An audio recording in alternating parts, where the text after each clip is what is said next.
Welcome to the Sun Island.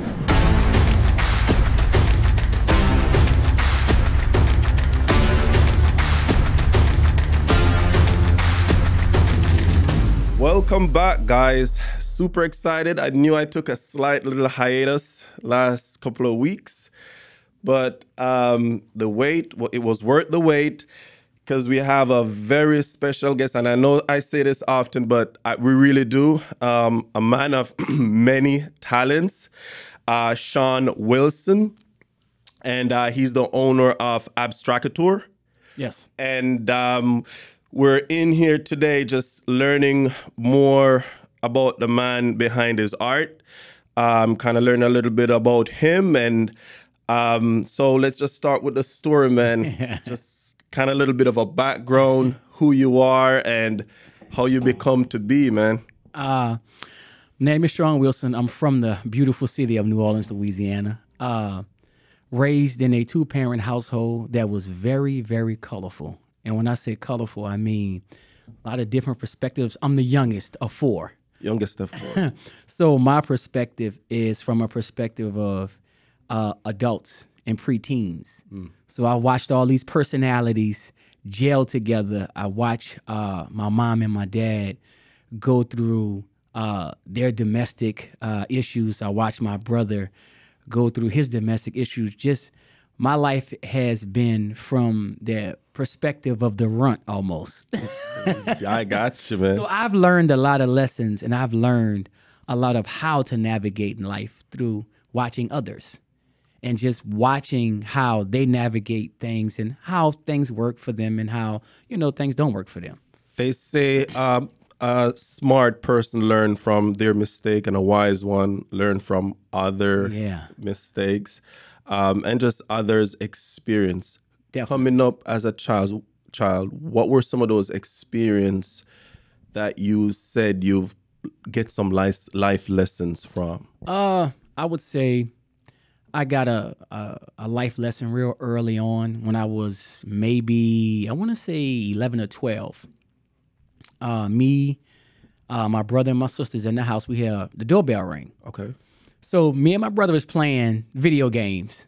And my sister said, hey, y'all gonna go to the door? So my brother like, you go answer the door. So the doorbell rang again. It's Friday night. We figure everybody that's in the house is supposed to be here. They wouldn't be ringing the doorbell, so they're gonna wait. Correct. So my sister get up. She goes to the door. Now, me and my brother, for some reason, we just get up and we go behind her. The second my sister opened this door, we hear a gunshot. Whoa. So we hear a gunshot. So what's happening outside as we were inside doing whatever we were doing as kids, my father is coming home. It's probably about 9:30. He's coming home from work. And he's met at the door with somebody that's robbing him. So that's what's actually him ringing the doorbell. So we heard the first doorbell ring and having conversation with him. The guy told him, hey, if you ring the doorbell again, I'm going to kill you. So my dad said he was stalling, and he rung the doorbell again. But the guy shot him once my sister opened the door. So he fell in on the door. He fell in on my sister, but he didn't die. He fell in on my sister. And I'll tell you, as a child, everything slowed down. I mean, anybody that slowed down. It just slows down, but it was never any fear. I had no fear. I could smell the gunpowder in the room because he shot outside, but it still came in the house because it was instant as soon as she opened the door. And the only thing my father said throughout this whole event was, this MFer just shot me. That was it.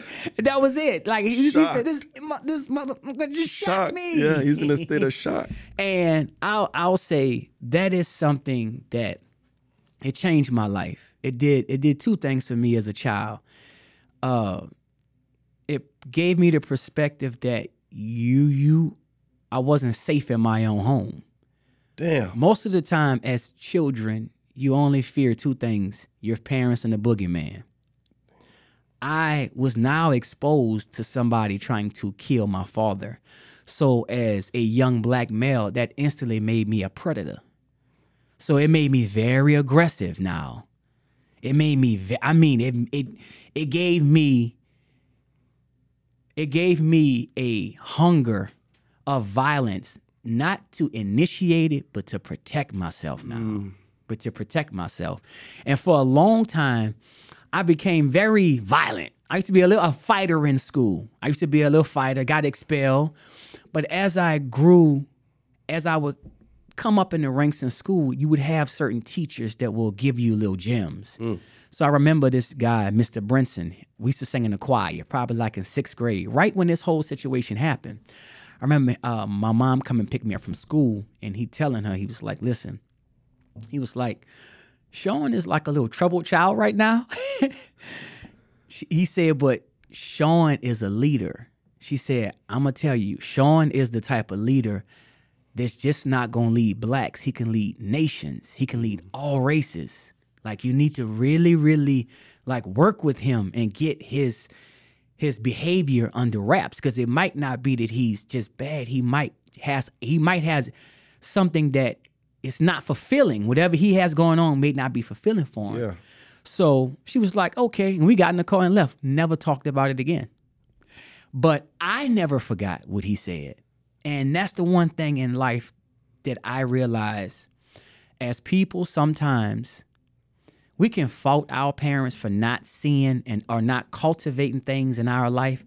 But when you separate the parent, your parent, and them being a person, they can only teach you and guide you based on what they know. Yes. And if they've never been around something that's growing its greatness, that can change the trajectory of the family, they don't even know this exists. So growth Yeah, is yeah. immense. Yes. So that story is so pivotal, man. I want to stay there for a little bit, not too long. Yeah. So just the shock, the Yeah. sheer horror. I mean, I grew up in Jamaica, and I'm not unaccustomed to violence. Right. I've seen it. I've been around it. I've never seen somebody get shot. I've seen people got shot at, but getting shot, and that's your blood, your father. Yeah. It really did that to you, where it took away safety. Yeah. As you were telling the story, I like stand-up comedy, and I think Kevin Hart have a piece where it's some like, you saw like a parent got knocked out one time. You see what I mean? Or you saw your own dad got shot. Yeah. The person, because you know, when you're coming up as a kid, no matter the relationship, your parent is, your dad is your Superman. Yes, 100%. And to see that happen to your dad, that took away something from you. And I'll say it took something away for a little while, because my father made a full recovery, went back to work. He didn't retire. He went back to work. I'll say, to give you just a bit of context, on my father. I had never seen my father at home between the hours of 5 o'clock and 7 o'clock until he got shot. Wow. He was at work every day. That worked. He was a blue collar working man. So for that to happen to him after work, you get what I'm saying? Yes. And for him to go back to work. And I know he used to talk about, people used to tease him at work, you know, one eye this, and because he lost his eye. Like, he lost his eye. Yeah. But the spirit my dad had, I was like, man, it felt like, I'll say, when my father passed, I felt like an Olympic runner when the torch is being patched so you can go light it. Wow. So when you look over your parents' life and you realize what they trust you with by what they leave you with and what they give you, you realize sometimes parents don't have the words to express how they feel about you, but when they leave you a responsibility, it's like they know what child is going to be prosperous, or they know what child is, say, you know what, whatever I give this child, it's going to be safe. Yes. It's going to be safe. Yes. So my dad, even though that happened to him, it made me have greater respect, because he didn't hide. He still was the same fly guy that went to work, put his suit on, went hung out. I mean, it didn't change him. He just had a handicap now. Yeah. So it was the shot that messed up his eye, or he... Yes, it's actually, he shot in point blank range. It went in and went. Dude, you forgot to say he got shot in the head? Yeah, he got. Well, I'm sorry. Yes, That's a different shot. yes, they shot him in the temple and went Oh in his my head, God. in his head, hit his nose, and it came out. Yep. Yes. Okay. All right. What's your growing up? What's the spiritual life was like? Actually, man, the spiritual life was the 'Cause spiritual life. to me, that's a miracle, brother. That's Yeah, all I'm listen, saying. So I'm just trying to understand it. We were raised in the church. Like I sung in the choir. I'll say this: on Saturday mornings, I didn't watch a lot of cartoons. My mother was very active in the church. So on Saturday mornings, I would spend my mornings serving hungry people in the cafeteria of the church.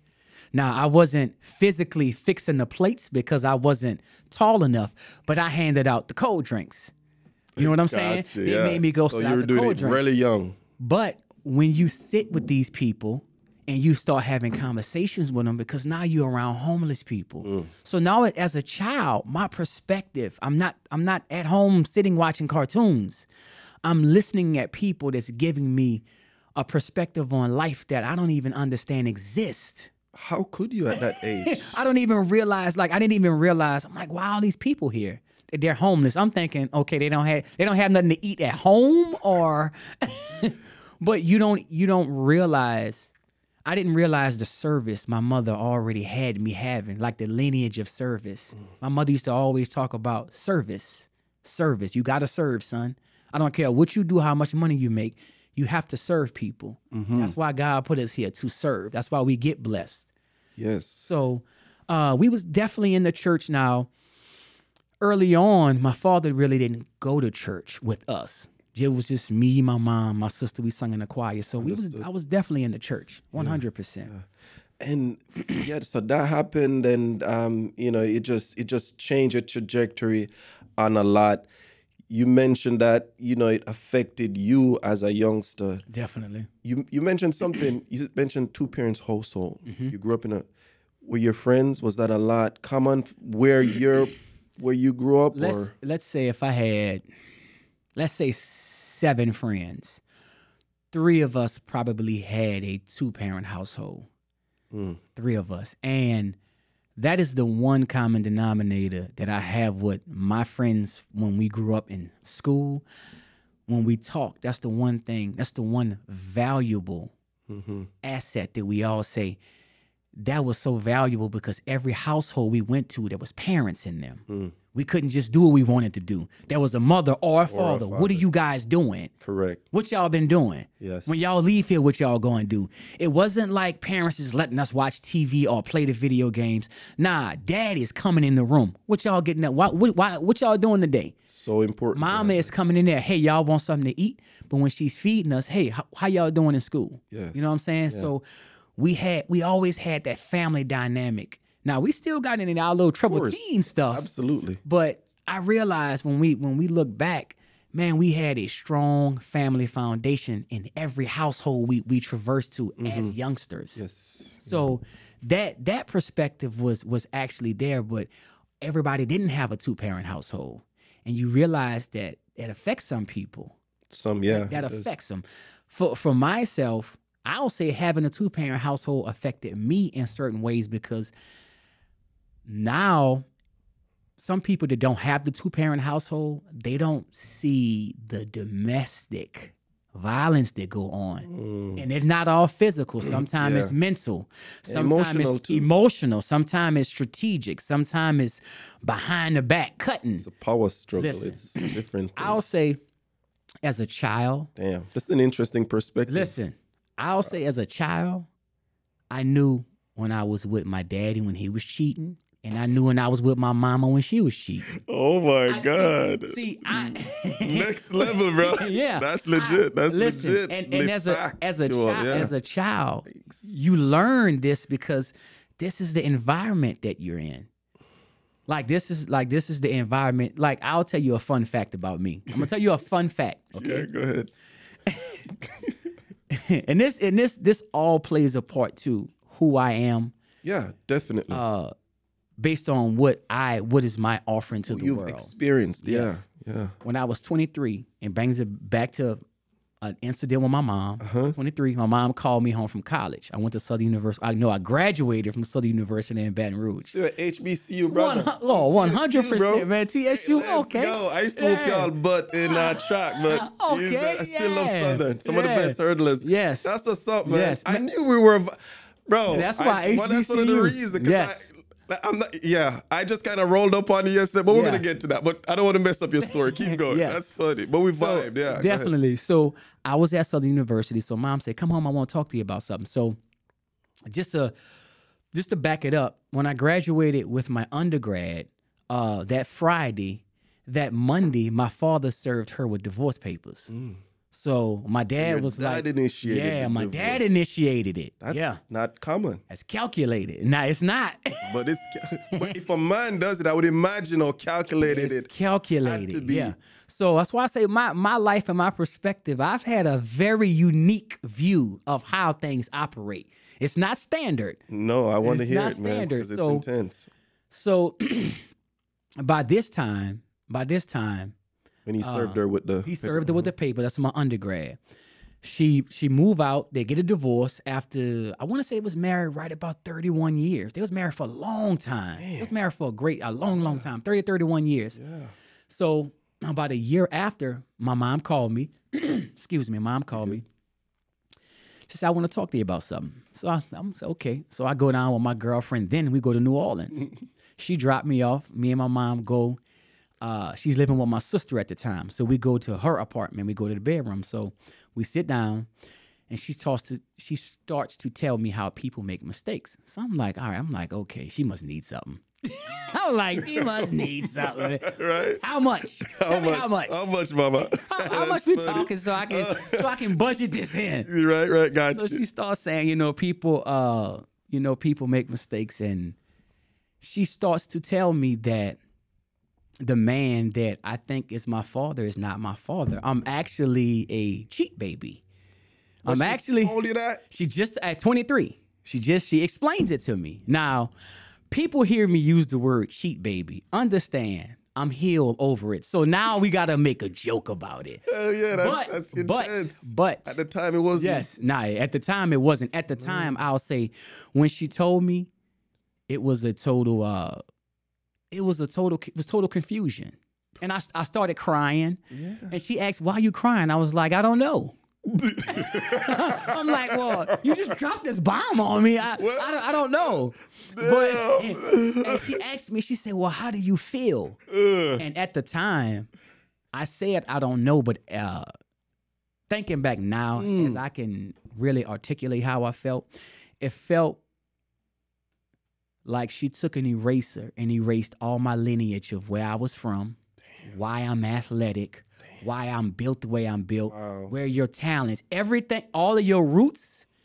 It's like she pulled everything up. Yeah, she pulled out nature. It's like nature and nurture. Now she you pulled out don't. the nature part. So every man is connected to a lineage of other men. Absolutely. Who is my great-grandfather? Who is my grandfather? For some reason in life, we've lost the value of the grandfather and the grandmother. But for me, at that moment, she erased it all. Erased it. She totally erased it. So from a biological standpoint. Yes. And from a mental standpoint, because now it's like, well, wait a minute. The person that has reprimanded me, physically whipped my behind for lying, has been lying to me my entire. And I'll tell you this shit is deep. Listen, it's a difference. It's a difference from somebody lying to you. That's a lie you can get over, but deception is real. Deception is intentional. It's a difference. Yeah. It's a difference. We need Abby on here, man. We need Abby. Abby just wrote a book, Your Neighbor. Okay. On overcoming betrayal. And I'll tell you how. I'll tell you how. So it took me about 2 years. Yeah. I didn't speak to my family for 2 years. Now, when I say speak to them, I don't mean like we called. You went to this place. Your mom gave you dropped this bomb, atomic bomb. Yes. And you just cold turkey. You're like. Actually, when I left that night, I cried, and it was just all fake. You're just saving face. Soon as I got with my girlfriend at the time, I actually picked up and I told her, I'm like, you drive.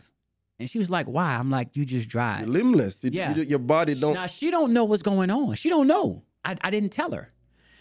When we started to drive back to Baton Rouge, I'll tell you what this felt like. I always talk about crying. It's like bricks when you're trying to, as a man, trying to stop yourself from crying. It's like I'm catching cry bricks. It's like every brick is another cry. It's like you're catching them, and the weight is getting so heavy, so you just gotta cry. You just gotta let it out. You're trying to stop yourself from crying. Yeah. It's like, I'm gonna catch it up here in your chest. Yeah, you trying to catch it. Right? Yeah, that's Right. true. So that's why you have that. You're trying to We catch have that them. fear. Yeah. You have that fear. Get high, and we're yes. yeah. Oh, you're that makes catching sense. bricks. That You're actually catching makes bricks. sense. That's what we're doing. And it got to a point that I started bawling uncontrollably. And she pulled over. She was so scared, and she was like, what is wrong? Like you lost your life almost. Yeah, she was like, what is wrong? And I told her, and she was just like, wow. And I remember telling her that night, I don't care how long we're married. If we have kids, I want a DNA test on every child. Damn. Yeah. And being the perfect girlfriend she was at the time, you know what she said? Okay, Sean. It was an instant compassion. It was instant. Yeah. And that's what I needed at the time, because them bricks, they was too heavy. Wait.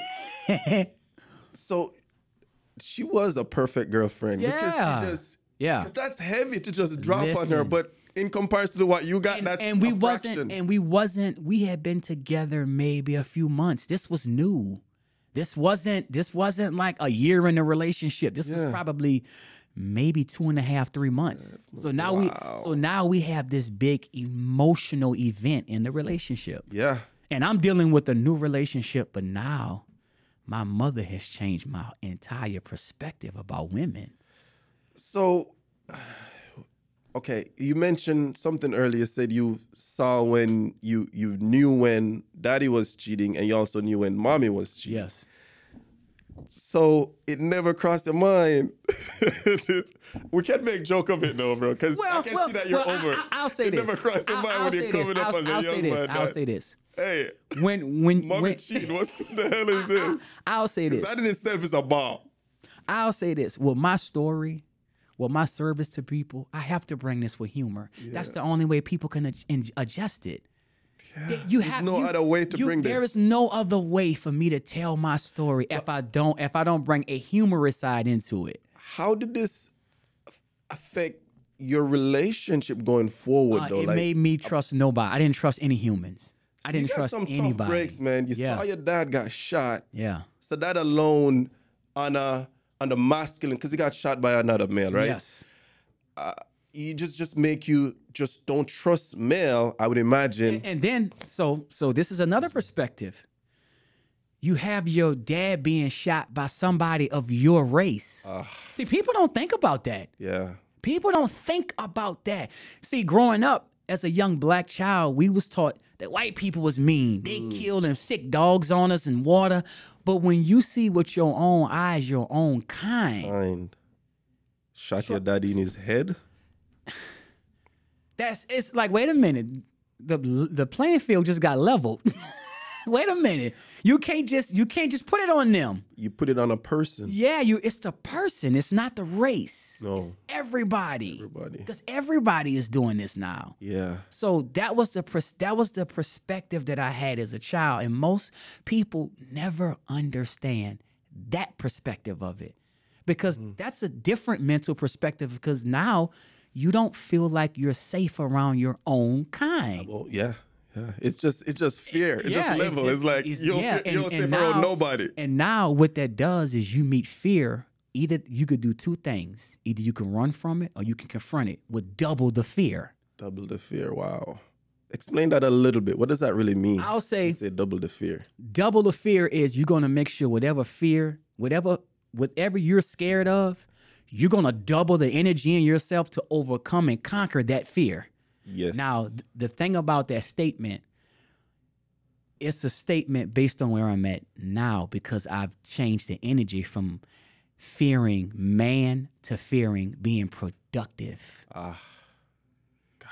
Got You you. get what I'm saying? Yeah. Now I'm following. the fear is not repeating what my mom and my dad had in a relationship. So the fear is I got to be productive in a relationship.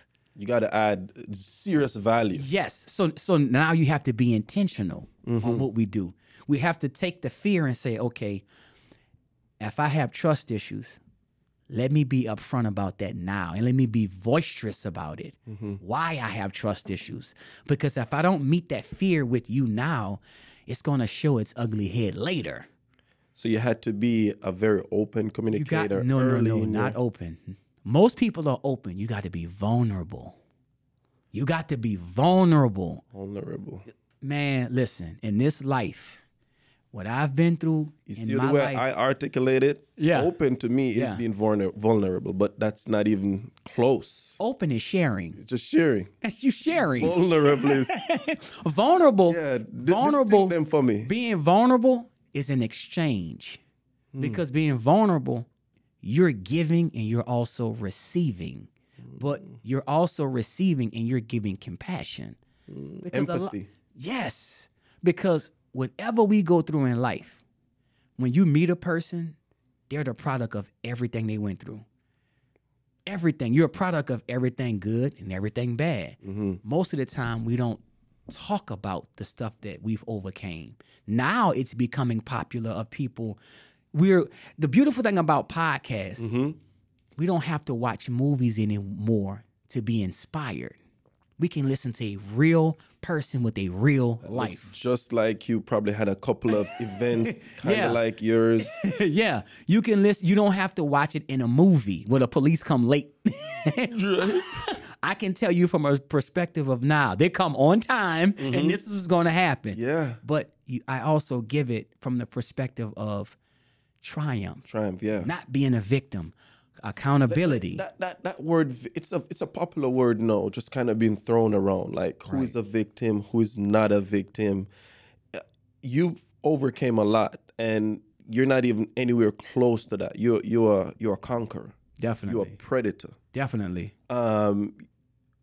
What would you say distinct somebody from being a victim versus somebody who is not? What would you say? I'll basis somebody who's in the process. Yes. I'll say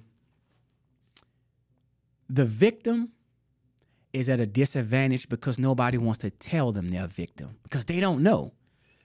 I didn't know I was a victim until one of my best friends, a woman, I was on the phone with her one day, and she said, "Sean, shut up. What? You sound like a victim."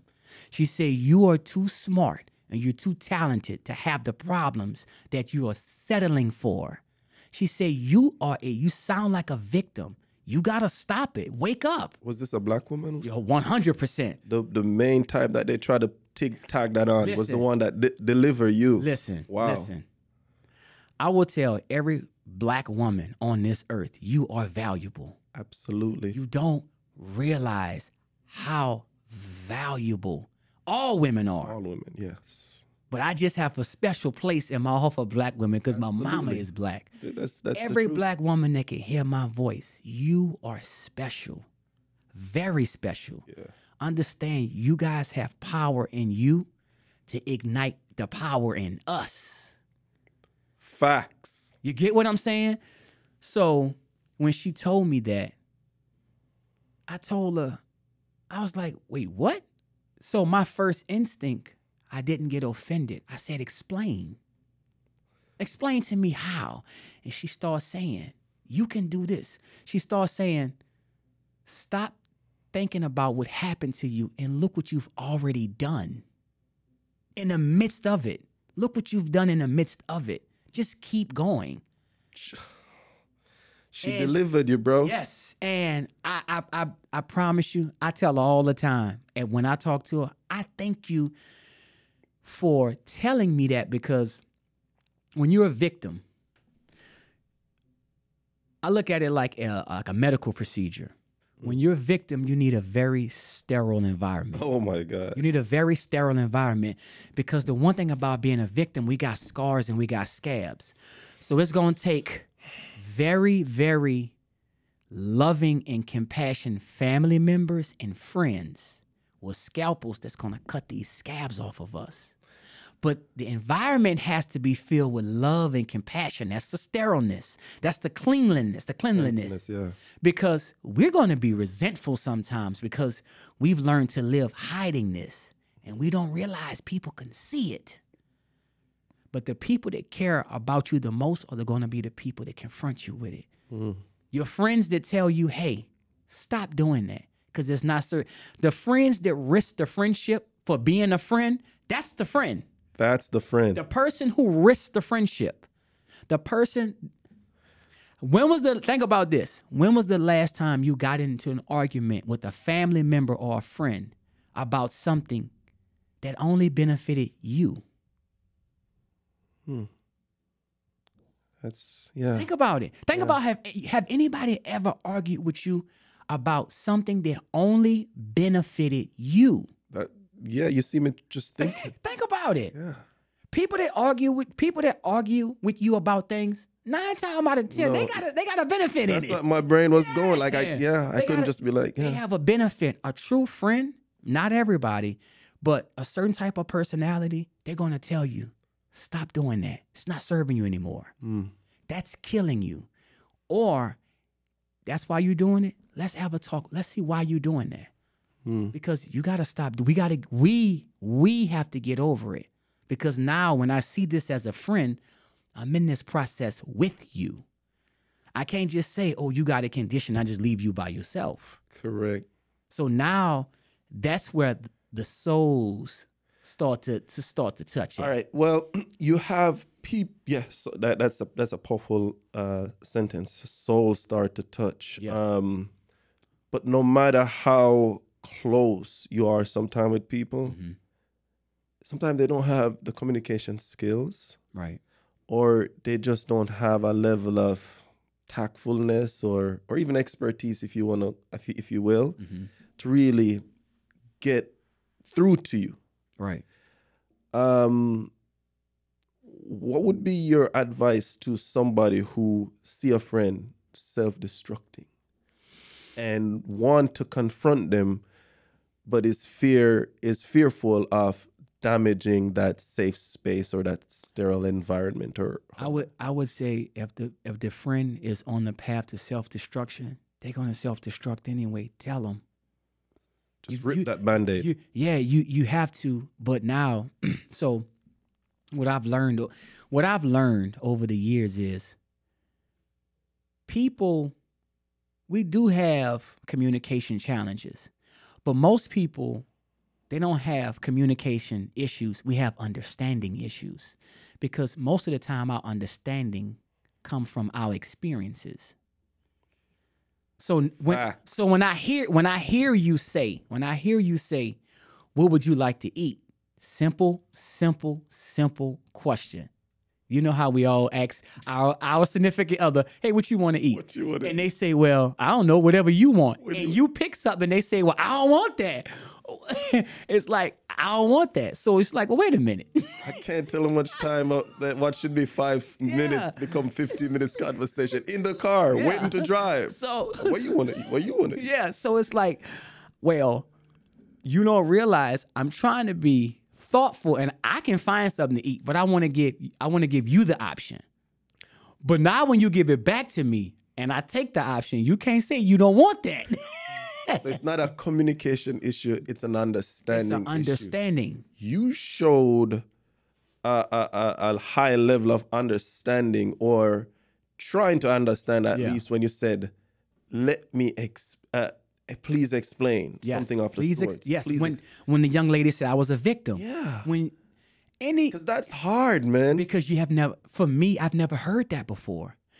I have this thing that I've learned in life. How I get better, okay, you have to have a performance review. Who else is going to give you a performance review as a human other than your family, your significant other, your friends? Even on a job, you got a yearly performance review once a year. Yep. So when was the last time you sat down with your spouse and you asked them, okay, where can I improve at as my personal, as in a relationship, as a father? Where can I improve at? Where do I need to brush up on my skills? You know what I find about high performers? They seek that. Yes. What? That's what I've That noticed is- about high listen, performers. They actually seek that. you're- And it's usually hard for us to even find it because sometimes even your boss, Yes. he's so scared to tell you what you're flawed because everything else is so Yes, great. He's yes. like, oh yeah, you're good. But you know within yourself that you're not hitting your Yes. potential, but you're just trying to have somebody Yes. help you understand that. Yeah. You need a critique. Yeah. So in life, you have a stress. You have the stress of, okay, being a perfectionist, trying to perform, or you can have the stress of not knowing how to do anything. Just paralyzed. You just paralyzed. You don't know how to say, let me get a critique of myself. Let me go to 3 of my friends and tell them, what do you think, what the type of person, when you talk about me when I'm not there, what do you say? I'll tell you, in my probably mid-30s, I'm 42 now, I'll be 43 this year. Cool. I remember when my mom passed in 2017, I called every ex-girlfriend I had, and I asked them, I did 2 things. I apologized for everything that I could have ever did to them, because now I have a void of my mother not being here. I don't have that woman to take care of. So now it's like, okay, wow, I see what women go through. So you were single when that happened? Yes. Okay. Yes. gotcha. So I called all of my exes and I did 2 things. I told them I apologize for everything I've done. Man, I just went, when my mom died, I went on an emotional roller coaster. And some of it was good. It wasn't all bad. It wasn't bad. It wasn't bad. And the second thing I did was, I want to know all of the bad stuff I did in a relationship. Tell me all the stuff you didn't like. Tell me all the stuff that I should have improved on, that I didn't grow. I want to hear all that. I don't want to hear no compliments. So when I compile this list, it's like, well, and some stuff I was like, well, hold up, wait a minute. Whoa, why would you say that? Wait, I've never met a guy who's done that inventory. I'm curious now. Yeah. Could you wait? So- Wait. All right, finish the story, and I want you that inventory. This is gonna make you a little vulnerable if you're okay with it. Man, I'm here But for you're probably it. gonna help some young Definitely, guy coming up, definitely. who's doing the same thing. You see what I'm saying? And that's- kind of help him. But go ahead. So I went and I looked at this list, and I'm like, okay, Sean, for you to get better at this, you have to get better at yourself. You have to get better at understanding that women go through a lot. Like, I'll tell you, the one unfortunate thing that I learned about our beautiful women is when I hear, not in all cases, when I hear my women say we don't protect them as black men, As a collective. not, I realize she's not talking about me. It's embarrassing. She's talking about the Collective. people. But she's really speaking secretly about what happened to her in her home as a child. That's where the non-protection started. It's with her, when something happened between the mother's brother and they swept it under the rug. Or a lot of things happen. And I realized, Dude, you're dropping some bombs. listen, I realized she's not speaking to me because I haven't been knowing you long enough to not protect you. But I'm getting to know these women, not just getting to know the parts about women I like. You got to get to know the whole person. The whole person, yeah. She's a whole. You can't just have the wings. Right. You got to get the whole bird. You got to get the whole. You got to get the whole bird, man. You got to get the whole thing. Yeah. Got to get the feet. Yeah, you got to get everything. So for me, when I learn, and I would have these conversations with these women, and the safest way to make a woman feel vulnerable is you show the example of what it is. As men, we are the leaders in everything. Not just the relationship. I was at the town center up here on Broadway one day. I had my twins out there and we running around, and I can see this little boy was out there having a breakdown. He was out there with his mom, and he was yelling at his mom, just being real disrespectful. In my generation, it was real disrespectful. So he had to be about 8 or 9 years old. And I could tell his mom, she was out there, she had 2 other kids. So he's going off, he's screaming at his mom. So for a second, I'm like, wait a minute. I have a responsibility here. I can't just sit here and let this little boy have a breakdown, not disrespect his mother, have a breakdown. And I'm a man that has the manly energy that can help him. Correct. So I told him, I said, hey, I said, little boy, come here. So he's walking. I said, come here, what's your name? He told me his name. I said, what's going on? My mom is making me walk. I said, wait. I said, slow down, slow down. I said, we talking. What's going on? I got in trouble at school today. I said, what happened? He told me what happened. I said, well, did you mean to do it? No, I didn't mean to do it. I said, see, it was a misunderstanding. I said, but your frustration, I said, I don't know you, but it seems like it's bigger than what you're making it. I said, now, understand this. Whatever happened today at school, it is never, ever worth taking it out on your mother. Because if don't nobody want you, that's the last person that's going to always have your back. And I told him, I don't have a mother. You only get one. You're going to get a few teachers in life. You're going to get a whole bunch of friends. I said, but your mom, take her serious. I said, when you walk back over there, go give your mom a hug and go tell her you're sorry. Yeah. And he went back over there and he ran back over there and the lady stopped me. She was like, I don't know what you told my son, but she said, thank you. She said, I appreciate it. So when I'm able to do stuff like that, I feel like that's God's way of showing me everything that you've been through is worth something because now the service is starting. Now the next generation, now everything that I've been through that I can laugh at being a cheat baby. Now I don't think it's old enough to be called wisdom yet. I'll have a perspective and knowledge. To give my perspective. You learned that more than half your life ago almost, right? Oh yeah, definitely. So you've had some time. Yeah. So that little boy kind of break down. That's a lot of compassion, man. Because honestly, most people, they're just going about their business. Right. That's being very self-aware. But to me, I felt like that was my business. I felt. That's what I'm saying. That's what I'm saying. Like most people figure that but you are self-aware not only about yourself but your environment. Right. Where does that come from? Because growing up, I've always heard it take a village. See, the village has extended past the neighborhood. It's actually at school, it's at work, it's wherever we go. We're all a village. If I saw your child somewhere, even if I saw your child in danger, if I had the same energy to save your child, I have to have the same energy to modestly give your child a little correction. Yes. Just a little bit. That makes sense. Just a little bit. It actually makes a lot of sense. If I see your child about to being hit by a car, and if I snatch your child up with aggression, I have to be able to, and I saved your child and you're thankful. You have to be thankful when I give your child a bit of correction as well. You can't tell me I can't give it correction, but I got to save its life. I've never heard somebody said it takes a village and explained it like that. Yeah, it takes a village.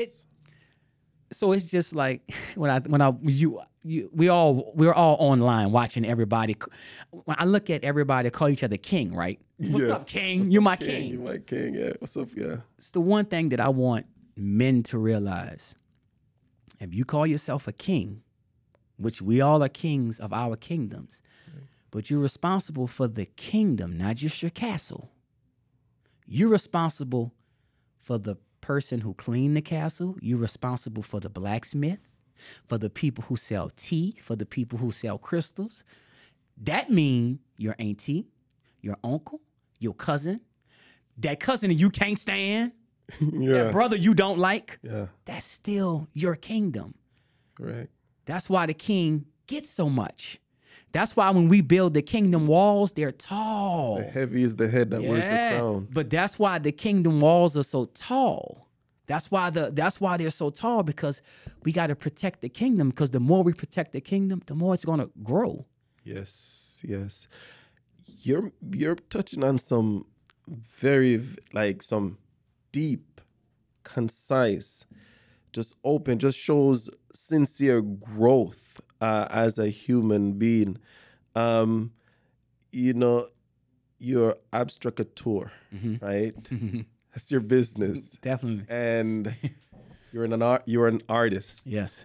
A legit, amazing artist. Like, I was just out doing my work yesterday. Wait, I appreciate that.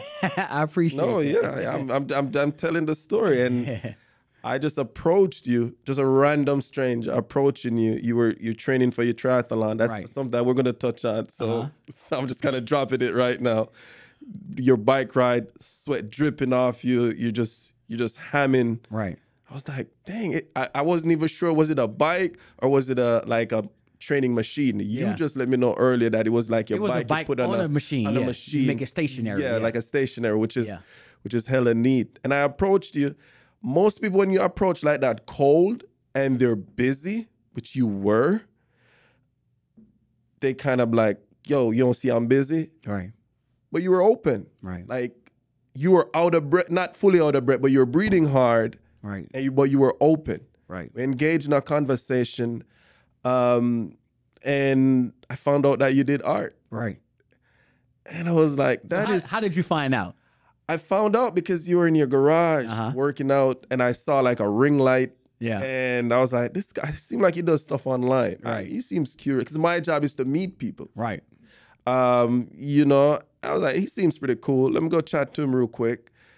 And then, you know, I saw this stuff, so I asked about it. Right. You know, my job is to build relationship. A lot of times, folks who go out there and talk to people, knock on their doors, you know, talking neighborhood, they're figuring they're just trying to sell people stuff. Right. But we got past that, and we're just having a conversation. Right. And I found out what you done. I was genuinely curious. Right. I was like, what is this? And then you were open. You meet the stranger in less than a minute. You said, go check my house out. Right. You send me in your house to go video all your artwork and stuff like that. Part of that too is genuine connection, because real recognize real. 100%. That's part of it. It wasn't like you would have just sent any random dude in your place. Like, real recognize real. And that's kind of like what happened there in that instant. But I went in, I saw the work, man. It was beautiful. Right. Like, thank you. Yeah, it really, really is amazing stuff. How did you got into becoming an artist? Because, like, yeah, how did you got into become an artist? Well, Sheldon, this is Sheldon here, but I do want to know about that. We should also probably show some of the art he does. He brought some stuff in here with us. Sheldon right here. He be just interrupting me from time to time. So Sheldon, you curious to see some artwork? Yeah, Sheldon, you're getting ahead of yourself. Let's see some of this art. He brought some in to show you. All right, Sheldon. All right, Sheldon. So the piece that I brought to show you today, the title of these pieces are "The Tale of Two Souls." Tale of Two Souls. These pieces were created out of a perspective and a continuous. I want to see them, man. They're awesome. As a continuous. Damn. I'm just blocking my face. It's That's the other one, brother. Like, can you hold that one? Yes, definitely. Are we able to see it? Able to see this? Tales of Two.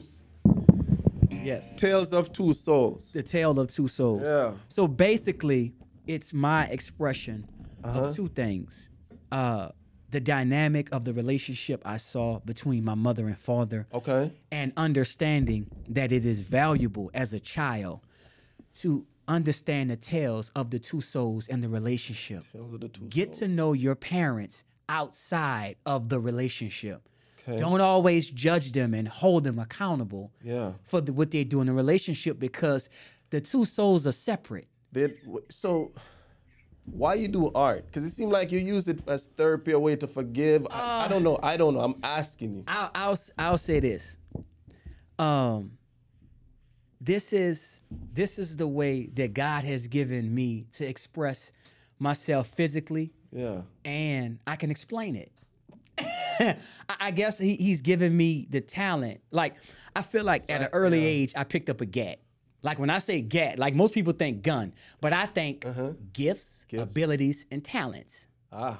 Gat. So when I, yeah, GAT. That's pretty. I like that one. Yeah. Gifts, abilities, And talent. GAT. Pick up a gat. Yeah, pick up your GAT. Have some gat. Have some gat. So I always, as a young child, I was always attracted to colors. I was always attracted to the arts. I used to be a folk dancer in elementary school. I was always attracted to art. I was always attracted to expression, even music. I thought I was going to be like a music producer because I was always attracted to creating something. It's the creative. So early on, my mom was a nurse. So when she would work overnight, when she would come in, we can sit down. We can sit down. So we can set these down. Yeah.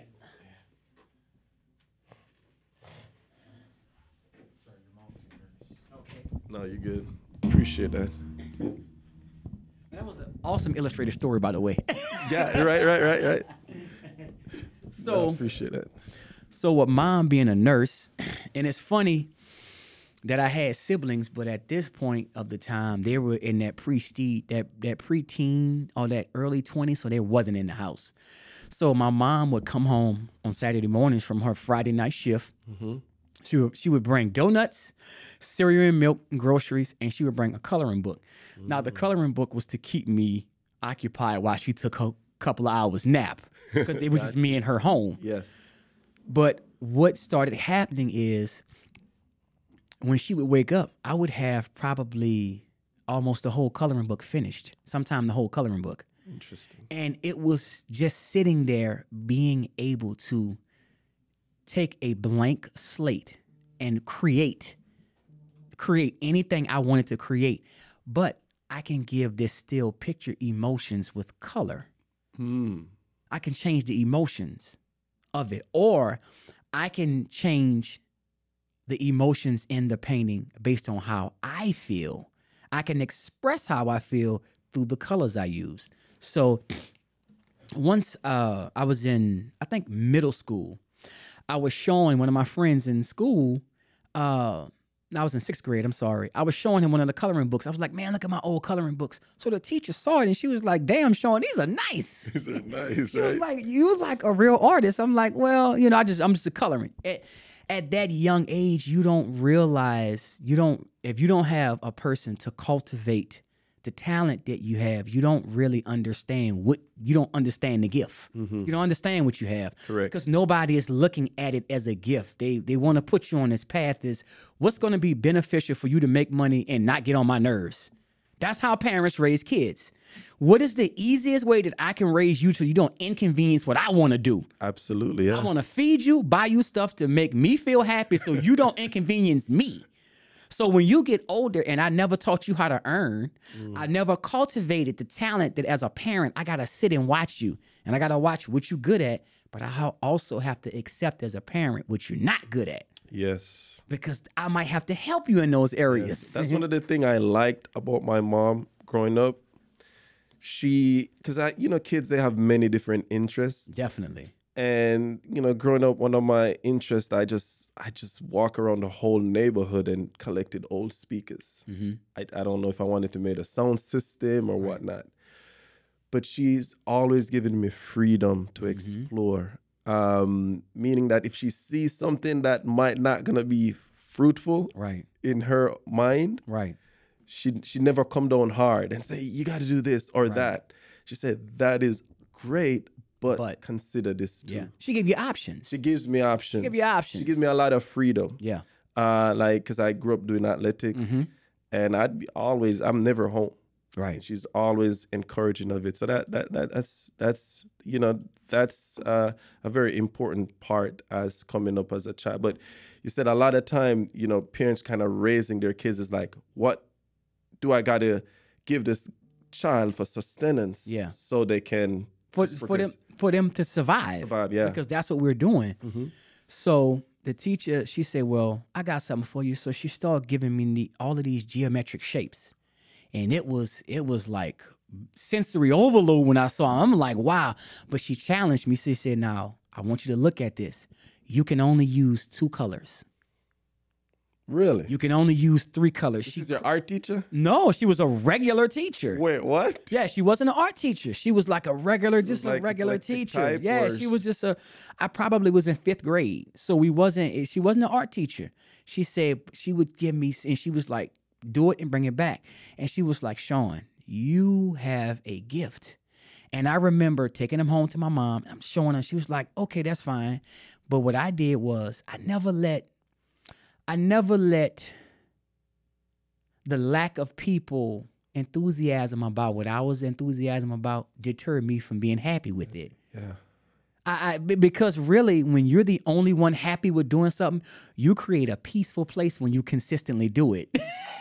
Yeah. You but create a peaceful that's a place. young age to kind of have that that's confidence too, you know. Yeah, 100%. Oh man, It's a young age to have that much confidence. And that's the thing. Like when we talk about spirituality, that's that foundation of God that my mom had us in, and it was at an early age that I realized, like, okay, Sean, you have something different on. You have a different responsibility in life. Got that gap. Yeah, your responsibility for life will be different.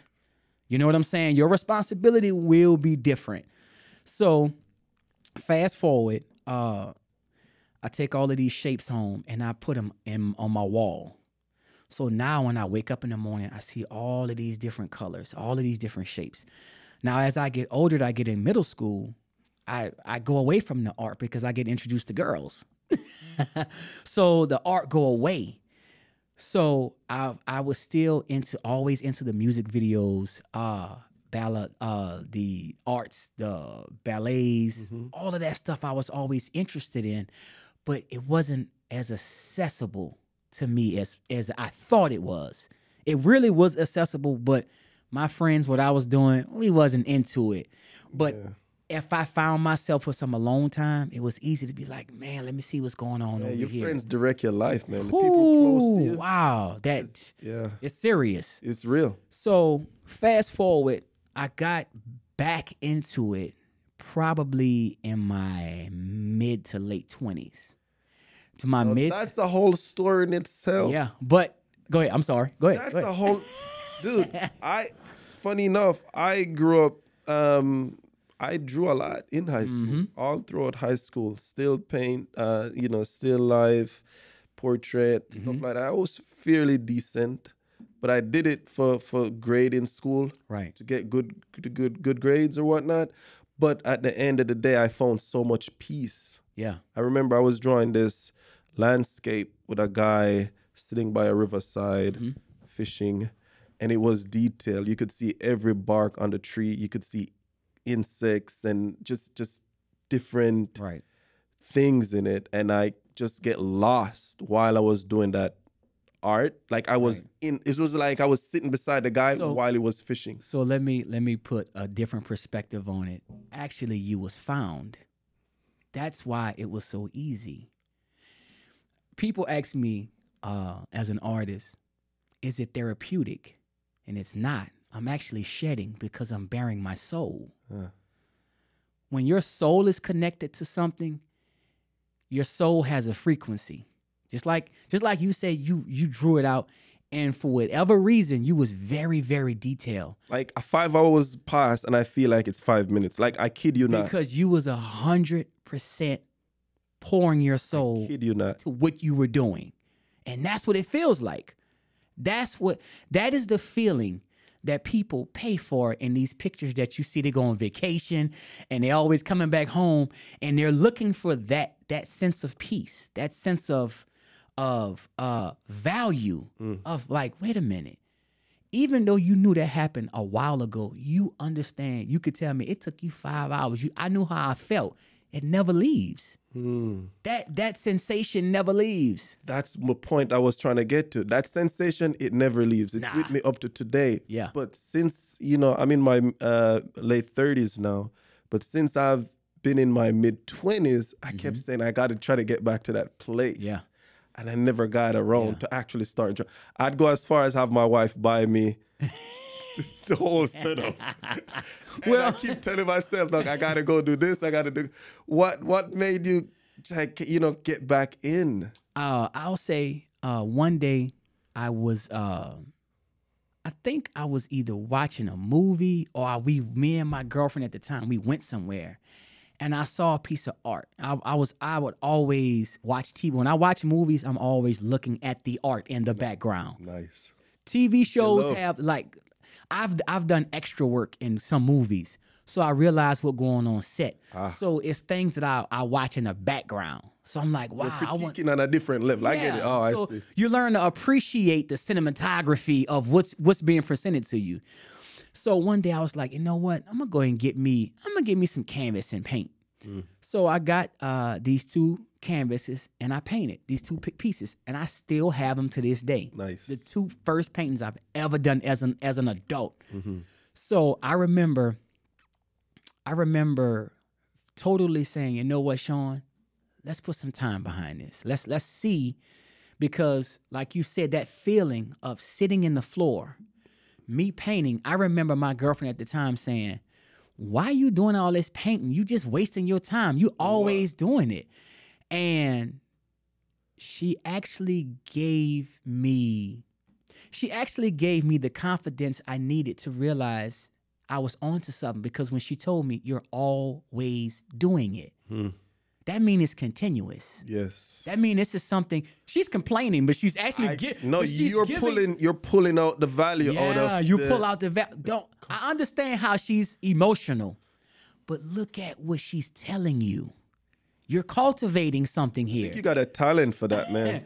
So people just throwing shit at you, and you're like, you know what? There's some value. There's some value in there. Yeah. Because I respect everybody's opinion, especially when it comes about me. Yeah. You know what I'm saying? Even you want to tell me how you feel, 10% might be valuable to me. So I'm going to listen. Yeah. 10% of what you say might be valuable. So I remember her actually complaining about, why you doing this? And she didn't understand like the cultivation process has started. So I remember I started, just kept working. I actually sold a few pieces. So once that relationship ended, it killed my artistic just vibe. It killed it. The way I work, it just, for some reason, that relationship, and that's the thing about being an artist, because my soul has to be present when I'm creating, I have to make sure my soul has peace in other areas of my life. You know what? I don't think it's just being an artist. It's just anything that you're doing that you have to perform, whether it's building a business, whether it's being creating, anything creatively. With creativity, your whole life affects your creation. Especially when you are the resource. Exactly. When you are the source of the energy, you're the source. You're not drop shipping this out. Yeah. You are the creating. source. When you're creating, like, it's a different level of life when you can create something with your hands to create a lifestyle. Yeah. That means you can be dropped in any corner of this earth, not know the language, and earn money to live. Money. I tell you, man. Like, that's like you have that's powerful. Confidence beyond words, brother. That's what that is. You could be put in any country and you can develop. I can take my skill as an artist and make money and live. Live. Not buy all the things I want, but live. I got you, live. So this young lady called me. Now, this was maybe, I probably stopped painting for like a year. I ain't gonna say a year, maybe like 8 months. 8 months. So this young lady called me. She was like, suffering during that time. Yeah, I would imagine. I had to get rid of the relationship, you know? So she said, I want to buy a painting. So I was like, well, I'm not painting right now. I don't have, and she was like, okay. So she called me back the next day. She said, hey, I want to buy a painting. I went by my friend's house. You sold her a piece. I want a painting from you. I was like, listen, I don't have any canvas. So she was like, where do you live? I told her where I live. Yeah. She hung up. I said, okay. The next day. Knocked on your door, bro. I'm like, who is? I open the door. I see this little short, brown-skinned, beautiful woman at my door. And I'm like, man, who is this? I open the door. She said, hey, my name is Kyra. I'm going to say her name. She said, my name is Kyra. I want a painting. She said, what I have in my car, I've went and bought 10 canvases for you. I want you to come down and get these canvases, because I stayed upstairs. And she said, I'm still going to pay you for the painting, but you got canvas now. And I stood there and I'm like, damn, so you going to make me? And at that moment, I was like, okay, God, I'll listen. Yep. That's what it is. The universe, man. And this girl had a green Civic hatchback. My first question was, how you got all of this in here? Who put this in here for you? She was like, that's why I need you to get it out. And she had canvases of all different sizes. Wow. And she paid me for a painting. And from that day on, it has been just cultivation and just next level to the next level. Next level. That's an amazing story, man. Yeah. So your art just lives because you put so much into it. This has been a phenomenal link up, brother. I didn't even get to talk about the triathlon. We'll talk about it later. Triathlete. I get it. Yeah, we're gonna have more. You know, this was vibing. Right. I like this a lot. Your energy is real. Your energy was from the time I met you. It was just like, you're a real brother, bro. Right. Like, I appreciate that. And yeah. And I just want to say, not to cut you off, but it's funny, we always say that, not to cut you off, but I'm still cutting you off. You're good, bro. You're good. Go ahead. Your approach on the walk up, your approach when I told you I didn't need your services, you didn't deflate. You instantly was productive and took the conversation somewhere else that you was interested in. People don't realize sometimes just because the initial conversation, it might not have no value, your personal interest in the person. Hey, you do art? Hey, you know what? The fact that you were that open, I was like, this guy, this is a cool spirit. Okay. That's what I'm going to introduce him to who I am. Hey, go inside. Go inside. I want you to I don't want to, because sometimes as an abstract artist, you tell people have asked me, what do you do? I say, I'm an artist. Like rapper? I'm like, no, I'm sorry. No, painter, abstract artist. Wow. Yeah, it's funny. But that yesterday was the first time that I've ever met somebody that I can say, go inside and see who I am. Yeah, you totally just open your door, man. I appreciate that. And I never, did I come in behind you? No. I stayed on. What was I still doing when you went inside? You were still riding your bike. Never got off my bike. No, yeah, you stayed on your bike. I'll tell anybody that can hear the sound of my voice. Anytime you ask God for something, He's going to always bring it to you while you're working in the field that you're going to be successful in. Can I say amen? That's when you're going to meet him. Doing what you're supposed to be doing while what you asked for. Let's go. You have to be sharpening the friction. You got to be sharpening an iron. Philip, that was on this podcast, is my longtime friend, and he said that to me all the time. You're only going to build a business by doing the business. That's it. And yeah, that's it. And I appreciate you saying that. And me doing the business and not being deflated after you explain you don't want my service was because I'm not out there trying to sell nobody. Right. I'm really trying to find relationships. Correct. To serve. Right. You see, and it feels good. Really, really. And I'm thankful that you say that, because sometimes we get caught up in the daily grind. Yeah. You get caught up in the rejections. Right. You get caught up in the disappointments. Right. So you don't see the value in what you're actually doing on a daily basis. Correct. So for somebody to like go your way almost to acknowledge that, it's a true blessing. And that's one Black man to another. That's one father to another. That's one entrepreneur to another. Sir. That's one man that's creating something to another. Like, that's the things that nobody realized, that we have to deal with so much rejection. Yes. Like, rejection is a part of it. It's a part of it. It's like when I first started being an artist, I used to put my art up, and it's like some people would laugh at it. Some people would criticize it. And my niece would say, well, how does that make you feel? And I had to detach from the emotional side, and I had to tell her, I said, I'm not attached to what they specifically say, as long as I got their attention. Don't. Yeah. Even if they say I don't like it, they saw it. I saw They it. had an opinion. Yes. Okay? The only thing different is how I receive somebody saying it's great or it's ugly. Both of them saw it. Yeah. You know what? Wait. I have to touch on this a little bit because it ties in so beautifully about what we're talking about. I try to consume books, and one that I'm consuming right now. I'm doing this one Audible. It's Atomic Habits. Yes, and one of the thing that his main point is like sometimes we are going for goals, and it's great to have goals, but when you're going for your goals, you gotta break those goals up into systems. Yes. And don't get overexcited about the goal, or don't get overexcited about the praise, or don't get overexcited about the rejection. Get excited about the process. That's it. So you just have a process. That's why, and this whole thing, that's why they call it atomic habit. Yes. Atomic is once you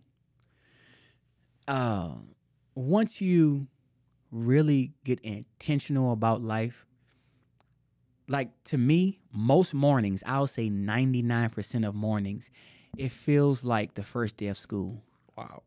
Well, that's a beautiful thing. I wake up and one of my mantras is every single day is Monday. Dude, every day is Monday. Every day is Monday. You meet the people that you're supposed to meet doing what you love. Yeah. Like you're training, and I'm out there, it was like 10 o'clock? It had to be 10 o'clock in the morning, 10 o'clock in the morning, knocking on people's doors, be like, yo, I got an install around the corner. You need to find out what's going on. Right. And I felt that energy from you was because I was in that, it's a wavelength. You said it earlier. Yeah. I was in that productive, that creative, that grinding. There's a certain frequency you was operating at. So that frequency because how much houses were in that neighborhood? Right. You're the longest conversation, and I've set meetings up with people. Right. And you're the longest conversation I had. While I was doing something. While you were doing something. Hey, bro. Hey, one love, man. We could go. Hey, you got to come back. I will talk about sports. Definitely. And your neighbor, I have to try to get her back. And we're going to do a three-way. Yeah. Because. Wait a minute. Three-way conversation. Yes. A three-way conversation with me, you, and her. Because she is big on just sports, the mind of sports, and just being a triathlete. Right. You're in tremendous shape, I appreciate man. that. And I'd like to learn about that because I go in waves. I try and then I fail. Right. So, hey, one love, man. This was amazing. I appreciate it. And then I think I vibe a lot with people from Louisiana too. Yeah. Because the island folks and folks from Louisiana, we're the same kind. But you know how I found that out? Because my fastest time I ever ran in track, I won SWAC. Okay. What year? What year you was at TSU? 22. I graduated. The year I won SWAC was 2012. I graduated 2013, 2012, 2013. I graduated with my master's in 06. So I had been out for a while. You've been out. Yeah. So the thing is, man, the way I know that the island folks and people from Louisiana is the same is I went down there and I saw like there's the cemetery. I was like, these are the same exact. These are people live in they die and they put them in some giant tubes. Yeah.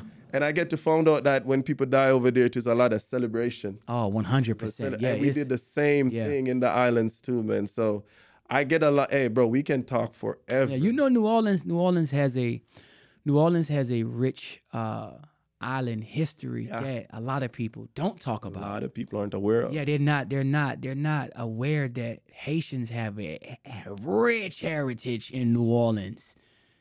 Yep. A big, but huge. the influence on the art, the architecture, the food. Because you talk about folk dance earlier. Even when I started learning about the dances, even learning about that, man, listen. The word for the day is exposure. Exposure, man. Widen your eyes. Exposure. You gotta be exposed to it. This one totally slaps, dude. It was awesome. We definitely gonna link up again. Definitely. And I appreciate this, man. I appreciate this platform, sure, and man. I appreciate you being interested in what I'm doing and who I am, man. I appreciate it. Definitely, brother. All right, respect. All right. Cool. Hey, one love, my friend. Definitely. Hey, we did that like 3 times. This one was good. I loved it.